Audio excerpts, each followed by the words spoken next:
우리가 역대상 7장 말씀의 전반부 말씀을 읽었습니다.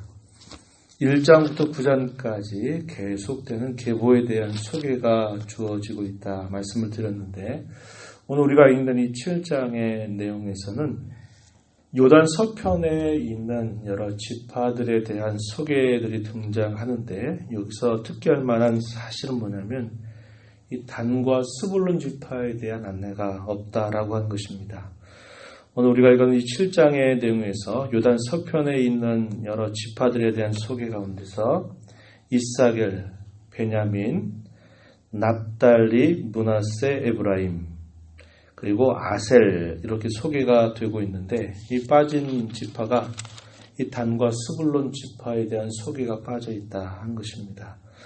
아마 왜 이것이 이 계보가 빠졌을까? 이것은 이 기록자가 이 사실들을 몰라서가 아니라 특별한 의도가 있다라는 것을 우리가 볼 수 있겠는데, 아마도 이 단과 스불론 자손들이 누락이 되게 된 이유는 이 단지파가 하나님을 섬기는 길에서 벗어나서 우상을 숭배했었던 그런 책임이, 아마 책임 때문에 누락이 된 것이 아닌가 하는 것을 우리가 생각해 볼 수 있습니다.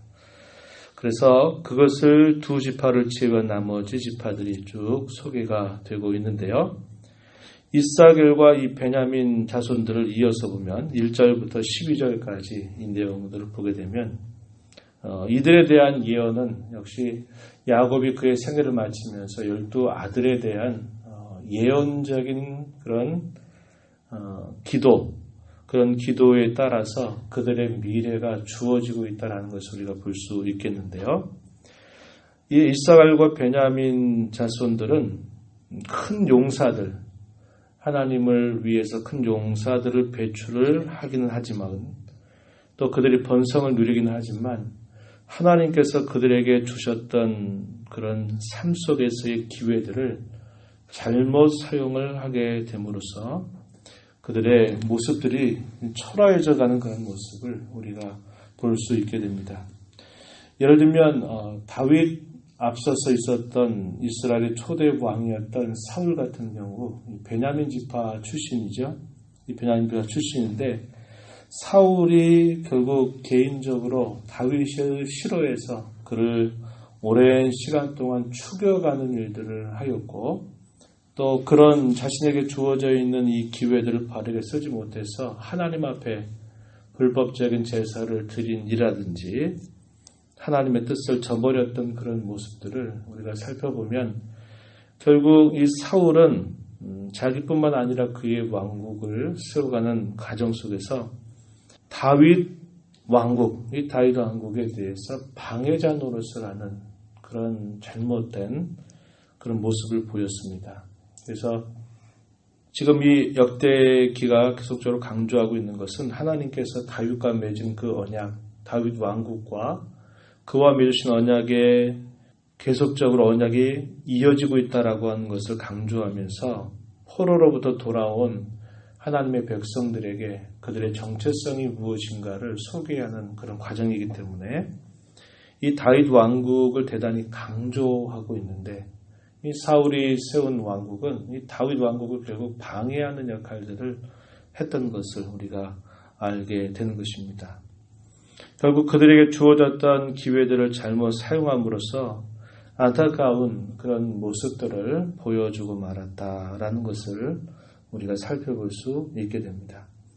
오늘 우리가 읽은 이 말씀들 속에 각 지파에서 소개하고 있는 내용 중에 특별한 것은 뭐냐면, 당시에 전쟁에 나갈 만한 그런 용사의 수가 얼마나 되는가 하는 것들을 쭉 소개를 해주고 있습니다. 예를 들면 2절 말씀에 보면요, 중간 뒤에 가서 보시면 대대로 용사이더니 다윗 때에 이르러는 그 수요가 22,600명이었더라.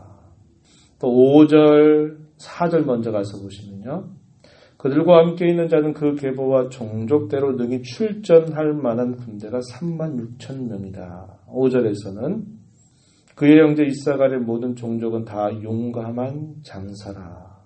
용사, 또 용감한 장사, 싸움에 출전할 만한 군대, 이것을 수요를 계산해 주면서 표현하고 있는 것을 보면 전쟁에 나가서 이들이 수행할 수 있는 그런 정도의 역량이 얼마나 되는가 하는 것을 관심을 보이고 있는 것입니다.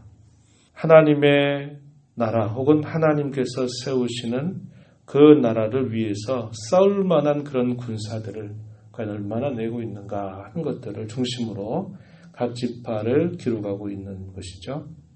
베냐민에 대한 소개는 6절로부터 12절까지 쭉 주어지는데요. 여기서도 보면 그러한 표현들을 우리가 살펴볼 수 있게 됩니다. 7절에 뒤에 가서 보면 큰 용사라 그 계보대로 계수하면 22,034명이다. 이렇게 표현했고 9절 가서도 보면 용감한 장사라 그 자손을 계보에 의해 계수하면 22,000명이다. 11절에서는 큰 용사라 그들의 자손 중에 능히 출전할 만한 자가 17,200명이다. 그래서 전쟁과 관계에서 그들이 어떠한 역할을 감당할 수 있는가 하는 것을 중심으로 기록을 해주고 있다라고 하는 것입니다. 납달리 자손에 대한 소개는 아주 간략한 소개로 그치게 되는데요. 13절 가서 보면 납달리의 아들들은 아사엘과 구니와 에셀과 살루민이 이는 비라의 손자더라. 자세한 소개가 없이 아주 간략한 소개를 표현하고 있는데 이들의 모습이 대단히 초라해졌다라는 것을 우리가 볼 수 있게 됩니다. 그러나 하나님께서는 이 지파를 불쌍히 여기셔서 이런 비천함에서부터 건져내서 이들로 하여금 아름다운 노래를 부르게 하시는 역사를 이루어 가시는 것 우리가 볼 수 있게 됩니다. 역시 이것도 야곱이 이 납달리의 후손들에 대한 예언의 말씀에 따라서 그들의 역사가 펼쳐져 가고 있는 것을 우리가 볼 수 있게 되죠. 그리고 요셉의 두 아들이었던 이 므낫세와 에브라임에 관한 기록이 14절로부터 29절까지 소개가 되고 있습니다. 이 므낫세 자손 중에 특별한 인물이 두 명이 소개가 되는데요. 한 명은 마길이라고 하는 사람입니다. 14절 가서 보면은 뭐라고 표현했냐면 아람 여인이 낳아준 길르앗의 아버지 마길이라고 소개하죠. 그리고 이 마길과 함께 소개되는 인물이 마길의 둘째 아들인 슬로브앗이라고 하는 사람입니다. 15절 중간에 가서 보면 므낫세의 둘째 아들의 이름은 슬로브앗이니 슬로브앗은 딸들만 낳았다. 이에 대한 기록이 민수기서 27장에 가서 보게 되면 소개가 되는데요. 마길이라고 하는 인물은 아람 여인을 통해서 난 자식입니다. 이 말은 그의 태생 자체가 이스라엘 백성이 아니라는 것을 말해주죠. 하나님께서는 이스라엘 백성들로 하여금 이스라엘 백성들이 이방인처럼 바뀌어가는 것에 대해서는 금지하고 있습니다. 하나님의 백성들은 이방인과 함께 결혼을 해서도 안 되고 그들의 모습이나 그들의 종교나 그들의 관습을 따라가서 안 된다. 이 말씀을 끊임없이 강조하시죠. 하나님 백성으로서 자신들의 자리를 잘 지켜갈 것을 하나님 끊임없이 강조하십니다. 그러나 이런 경우는 하나님께서 허용하시는 거죠. 어떤 경우냐면 이방인들이 하나님을 섬기는 백성으로 들어오는 일들에 대해서는 하나님은 허용하신다고 하는 겁니다. 그래서 우리가 구약의 말씀을 읽어가다 보면 출신 자체는 이스라엘 사람들과 아무런 상관이 없음에도 불구하고 그들이 여호와 하나님을 섬기는 일들로 들어온 사람들에 대해서는 언제나 받아들여주고 있다라고 하는 것입니다. 마길이라고 하는 사람이 바로 그런 인물에 속하는 특별한 사람이죠. 그리고 그의 둘째 아들이었던 슬로브앗 같은 경우에는 아들이 없이 딸만 있었던 사람입니다. 그러다 보니까 그들이 땅을 기업으로 분배를 받는 과정에서 아들이 없다 보니까 그들의 기업을 이어줄 만한 그런 사람이 없게 되는 겁니다. 그래서 그것에 관하여서 묻는 것이죠. 그것을 묻게 됐을 때 그들에게도 그 기업을 이어갈 수 있도록 하나님의 배려를 받았던 그 사람이 이 슬로보앗 그리고 그의 딸들이 바로 그러한 경우였습니다. 그래서 그에 대한 특별한 기록들이 있는 것을 보게 되죠. 이방인임에도 불구하고 그들이 하나님의 영광스러운 백성 안에 들어왔고 또 그의 자손들에게 하나님께서 기업을 주셔서 그 땅을 차지할 수 있는 영예를 누렸던 사람, 바로 그 사람이 이 마길과 슬로봇 그리고 그의 딸들이 바로 그러합니다. 그래서 그들에 대한 기록이 남겨져 있는 것이죠. 우리는 이것을 보면서 초신 자체가 아무런 하나님의 백성과 상관이 없었던 저와 여러분들을 하나님께서 그의 나라의 백성으로 삼아주시고 우리로 하여금 영원한 하나님의 나라의 기업을 있게 하시는 은혜를 베푸신 그 하나님의 특별한 은혜를 우리는 확인할 수 있겠습니다. 요셉의 아들이었던 에브라임 자손에 대한 기록 중에서는 이들이 참 하나님께로부터 은혜를 받았지만 그들에게 있어서 하나님 앞에 범죄했던 사실들에 대한 기록이 소개가 되고 있습니다. 예를 들면 21절 말씀 가서 보면요.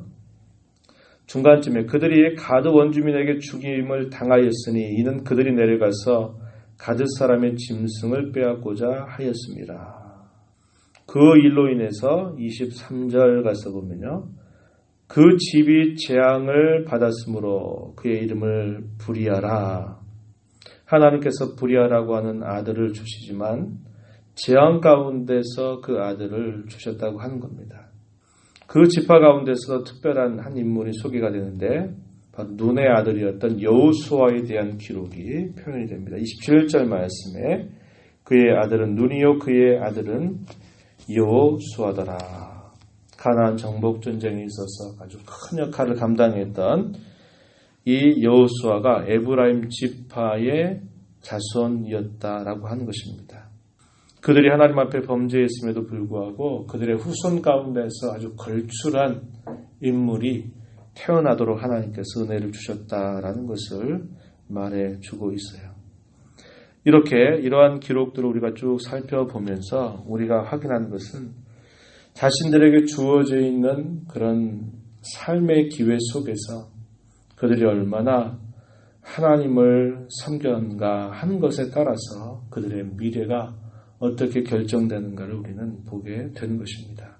우리가 꾸준히 살펴보게 되는 것은 우리가 주어진 우리 한 번의 인생을 우리가 하나님 앞에 살아갈 때 우리가 무엇을 위하여 살 것이고 무엇을 과연 우리의 삶에 남길 것인가 할 때에는 바로 하나님의 나라를 위한 그런 거룩한 용사들, 그리스도의 군사들로 우리가 하나님 앞에 바르게 쓰임받는 삶을 위해서 우리의 삶을 구별해 드리는 것이 우리 인생의 큰 가치임을 확인하게 되는 것입니다. 우리에게 주어진 삶을 과연 무엇을 위해서 살까? 또 무엇을 남길 것인가 하는 것을 우리가 깊이 생각해 보면서 실수와 잘못과 허물로 얼룩져진 우리의 인생이 되어서는 안 될 것이고 하나님께서 우리에게 주시는 그분의 말씀을 귀를 기울여서 우리가 이 땅에 사는 동안 다른 것에 눈과 마음을 빼앗기지 않고 오직 하나님 나라를 위해서 그 나라를 위한 영적인 군사들로서 주님을 신실하게 섬겨가는 저와 여러분이 되어야 할 것입니다. 이런 하나님의 은혜를 구하면서 오늘도 우리에게 주실 은혜를 기대하며 주 앞에 기도하는 우리 모두가 되기를 바랍니다. 하나님 아버지 감사합니다. 한 주간 동안도 하나님의 돌봄과 은혜 가운데 살게 하시고 복된 주일을 또 맞아서 오늘도 저희들에게 주시는 말씀을 함께 살펴보며 하나님 앞에 언약의 외인들이었고 하나님 나라와 상관이 없었던 저희들에게 하나님께서 우리 주님 예수 그리스도 안에서 저희들을 사랑하셔서 하나님의 자녀로 삼으시고 하나님 나라의 영원한 기업을 잇는 자가 되게 하신 그 은혜를 저희들이 다시 한번 생각합니다. 저희들에게 한번 주어진 우리의 인생의 걸음을 걸어가는 동안에 하나님께서 우리에게 주신 믿음의 길을 따라서 하나님을 신실하게 섬겨가는 저희들의 삶이 되게 하여 주셔서 이 땅에서 그리스도 예수의 좋은 군사들로 우리의 삶을 살게 하시고 하나님의 뜻을 저희들의 삶의 자치로 남겨 살아가는 복된 성도들이 다 되도록 인도하여 주시옵소서.